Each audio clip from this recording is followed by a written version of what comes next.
करणार आहे तुमच्या पुढे आणि आज अशा एक व्यक्तीला मी आज प्राचार्य करणार आहे.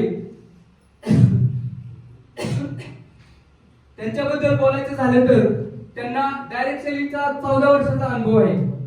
डायरेक्ट सेलिंगचा 14 वर्षाचा गाढा अनुभव आहे, गाढा अभ्यास आहे. यांच्या माध्यमातून हजारो लोकांच्या आयुष्याला कलाटणी मिळाली आहे. त्यांनी सांगेल त्या रोड मॅपवर करून हजारो लीडर सक्सेसफुल झालेले आहेत. नॅशनल मोटिवेशन स्पीकर आणि डायनामिक पर्सनॅलिटी ॲग्रीचा group of companies CMO Shri Prashant Nagle sir यांना मी स्टेजवर आमंत्रित करत आहे. यांना जोरदार टाळ्यांच्या गजरात त्यांचे स्वागत करूया. वेलकम.